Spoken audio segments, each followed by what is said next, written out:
Olá, nós estamos em mais um dia aqui no programa Direto da Presidência e hoje nós vamos falar do assunto muito pertinente aqui na cidade, que é a acessibilidade. Nós estamos aqui hoje com a Luciana Magalhães, presidente do CONDEF, Alexandre Castilho, para-atleta aqui do município de Taubaté, e o Luiz Pedrosa também, que é presidente da ADV Vale. Muito obrigado a todos vocês. Obrigada. Eu gostaria de começar com você, Luciana, que é presidente do CONDEF aqui em Taubaté. Qual que é a importância da acessibilidade? Quais são os níveis e tipos de acessibilidade para que as pessoas possam entender assim mais precisamente? Bom, acessibilidade, ela é o acesso da pessoa a todos os espaços. Então, quando a gente fala em acesso, a gente pensa primeiro num local físico, para ela chegar até algum lugar. Mas não é só isso.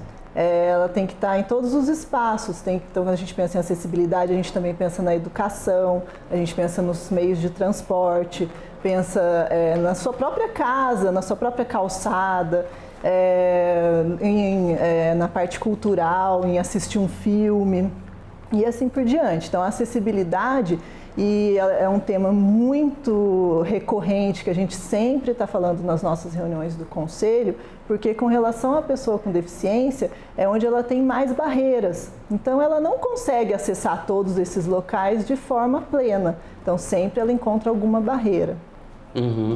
Entendemos. E assim, uma pergunta que é bem pertinente fazer é, às vezes, algumas pessoas ficam um pouco intimidadas de falar, é deficiente visual, é deficiente físico, é portador de deficiência. Como que as pessoas podem se comportar quando se deparar com uma situação que se encontra um deficiente? Qual que é o momento, de que forma que nós temos que fazer essa abordagem? Isso é muito pertinente, isso tem tudo a ver com acessibilidade, a forma de você se referir a uma pessoa com deficiência. Então, todo mundo fala muito é portador de deficiência ou de necessidade especial. Isso não se fala de jeito nenhum. Não pode falar. Não. Arruma briga. Até se você pensar no significado, o que é portador? É você estar levando alguma coisa, está portando alguma coisa. A deficiência é uma coisa que é da pessoa, é inerente a ela. Ela não consegue deixar em casa um dia, né, Luiz? Sim. Ou hoje o Luiz não trouxe a deficiência visual. Vou deixar de ser cego só por hoje. Ou o Alexandre hoje está caminhando sem a cadeira. Não. Os dois, então, no caso, o Alexandre é uma pessoa com deficiência física, o Luiz uma pessoa com deficiência visual. Então, é sempre assim, o foco é na pessoa e não na limitação dela, e então é pessoa com deficiência. E isso mostra o poder o nome mostra o poder da pessoa de falar o que ela precisa. Então, se ela tem abertura para dizer, eu sou uma pessoa com deficiência visual, então a gente vai saber que tipo de acessibilidade ela precisa. Vai precisar de um piso podotátil, vai precisar de alguém para guiar, né, enfim, de uma audiodescrição num filme. Então, semáforos sonoros. Então, de repente, se eu me deparar com uma situação de encontrar uma pessoa que tem uma deficiência, ela não vai se importar de eu chamá-la de deficiente. Olha, você tem deficiência visual ou você tem uma deficiência física. Então, isso até mesmo para você que nos assiste, porque às vezes eu confesso que eu me sentia um pouco retraído em dizer essa palavra deficiente. Então, é bom sempre entender e passar para vocês que o correto é falar deficiente físico, deficiente visual, e que isso não tem nenhuma represária nem retração de quem vai escutar. Mais correto ainda, pessoa com alguma deficiência, com porque alguma o foco deficiência. é na pessoa. E assim, só complementando, quando você encontrar com uma pessoa com algum tipo de deficiência na rua, você não precisa falar, ô deficiente, não, fala, oi, meu nome é tal. Sim, naturalmente. Qual é o seu nome? Tá precisando de algum tipo de ajuda, algum auxílio, né? Aí você vai quando você se referir a alguma pessoa, você está conversando com um amigo teu, por exemplo, você fala assim, tá passando um deficiente visual ali no outro lado da rua, tem um deficiente visual, um deficiente físico, precisando de ajuda porque não tem a rampa. Então você se refere à deficiência quando você está com outra pessoa. Você não precisa chegar em mim, por exemplo, oi, meu nome é Diego, você é deficiente. Não, meu nome é Diego, qual é o teu nome? Sim. Normal, não tem essa necessidade. Sim, a forma de você se referir. A abordagem, no meu caso, com deficiência visual, Se você chegar para mim, por exemplo, já me agarrar pelo braço para me levar, eu posso ficar assustado. Então, a técnica, oi, bom dia, boa tarde, boa noite, meu nome é tal. Sempre fazer essa primeira abordagem. Isso, você está precisando de algum tipo de auxílio, porque às vezes eu estou parado em algum lugar esperando alguém. E a pessoa já me chega puxando, eu vou ter que, por exemplo, estou na esquina esperando alguém, ele me chega, atravessa a rua comigo, vou ter que esperar do outro lado da rua. E imagine se outra pessoa me trouxer para cá de novo. Então, a gente fala assim, brincando, para aliviar. Mas o ideal é que a pessoa se apresente e pergunte se aquela pessoa está precisando de algum tipo de auxílio. Fazer esse tipo de abordagem. Na comunicação, acessibilidade. Você está de atitude, né, Luiz? Também. Outro erro também comum é denominar pessoa com necessidade especial, né? Existe também.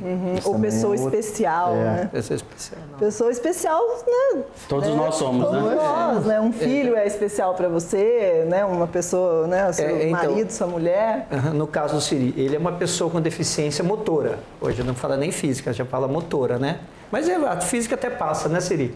Agora, assim, quando ele está lá disputando os torneios aí, representando Taubaté, ele é um atleta com deficiência. Então, até essa preocupação de nomenclatura já está tendo. Atleta com deficiência ou para-atleta? Não, atleta. Atleta Porque com deficiência. Antes a gente disputava, tinha a nomenclatura de PCD. PCD. Atleta PCD. Agora é ACD. ACD, né, Luiz? Isso, ACD. Atleta com deficiência. Porque no mesmo sentido de ser pessoa com deficiência, sempre é o foco na pessoa. Na então, pessoa. Você é um aluno, Isso. é um aluno com deficiência, Sim, é um atleta, vamos falar sobre o trabalhador com deficiência. Então, essa forma de se referir é muito importante para vocês aqui na Câmara, todas as leis, todos os comunicados, na mídia, todo mundo tem que saber a forma correta de se falar. É importante saber isso. Porque aí, não só eu, mas assim como você também que está nos assistindo, fica mais confortável de se fazer a abordagem. Sim. Então é muito importante isso transparecer tanto para a gente quanto para vocês. E falando do Conselho, Luciano, o que o Conselho tem feito na cidade para que essa acessibilidade ela vá de encontro com seus anseios? Tanto na área pública, na área privada, o que vocês têm feito de concreto e gostaria que as pessoas que estão nos assistindo viessem também, né? Para fazer parte do projeto de vocês, do trabalho de vocês? É muita cobrança, direto, isso não para nunca. Quando a gente parece que sempre tem um retrocesso. A acessibilidade, ela é prevista em lei. E é uma coisa que, tudo isso que eu falei, então na educação, no transporte, no mobiliário urbano, nos prédios públicos e na mídia, tudo isso está previsto em lei. Mas se a gente for ver, quase nada existe, quase nada é concreto, né, ainda. Então, a cobrança nossa é constante. Aqui em Taubaté, por exemplo, a Câmara agora teve toda essa obra de acessibilidade, tem as plataformas de acesso, a gente testou aqui recentemente. Gostaram? Sim. Muito bom. Então, como eu disse no dia, não foram só adaptações. A acessibilidade, ela tanto pode ser no nível da adaptação e conseguir também atender a pessoa bem, ou então a acessibilidade mesmo feita completa, como foi aqui, com não só rampas, mas as plataformas, os pisos podotáteis em toda a casa. Então aqui realmente ficou bem completo.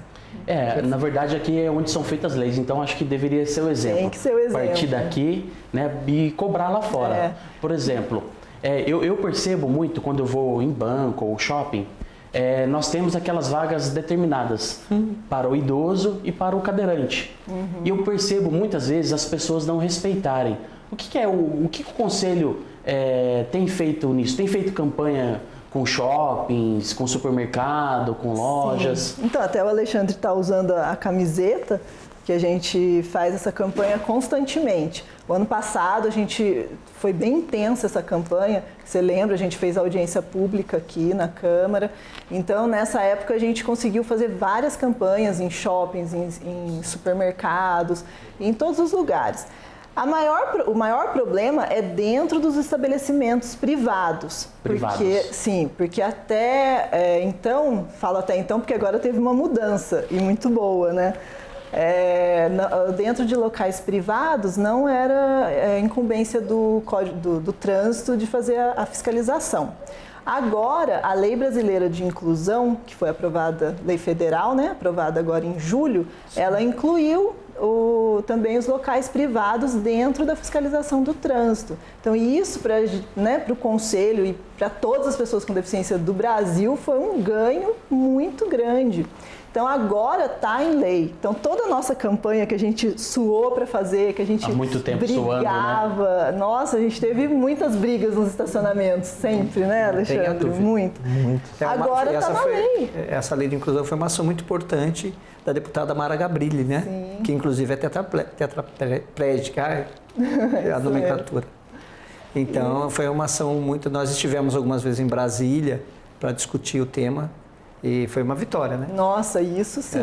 Não só a Lei Brasileira de Inclusão, como a gente está falando de acessibilidade, né? Então acho que a gente tem que falar. Essa lei, todas as pessoas com deficiência têm que ler essa lei, se apoderar do que ela tem, porque ela é uma ferramenta muito importante. Então, um exemplo é esse, da mudança do Código de Trânsito Brasileiro nesse sentido, mudanças na lei de cotas e várias outras coisas muito boas para os direitos da pessoa com deficiência.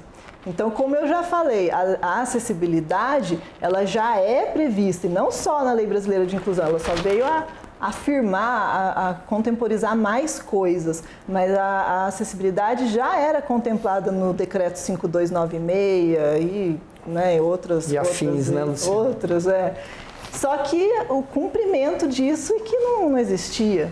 Mas agora a lei brasileira acho que vai dar esse enfoque maior, vai ter punições no caso desses estacionamentos. Punições como multas, né? Sim. Multa e guinchar o carro, né? O veículo. O brasileiro só entende quando dói o bolso, né? Porque é como eu já falei até em uma reportagem.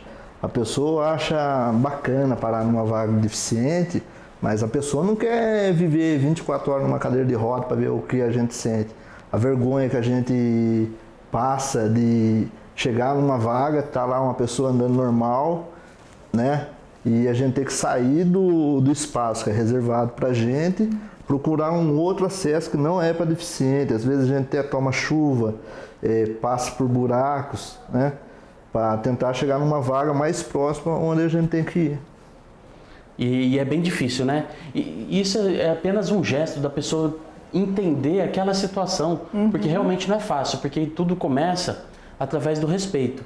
Se você respeitar o espaço das outras pessoas, pode ter certeza que não vai atingir aquela necessidade. Eu vejo quantos idosos às vezes chegam no banco para estacionar o seu carro ou no supermercado. Eu olho no veículo que está estacionado e não tem aquela placa, né? Credencial. Exatamente, não tem a credencial, né? Dizendo que aquela pessoa está autorizada a estacionar ali. Não, e na maioria dos carros que eu vejo não tem essa autorização. Às vezes pode até ser um carro de uma pessoa com deficiência ou idosa, mas ela não sabe que precisa ter a credencial. Isso que eu iria perguntar agora, Luciana.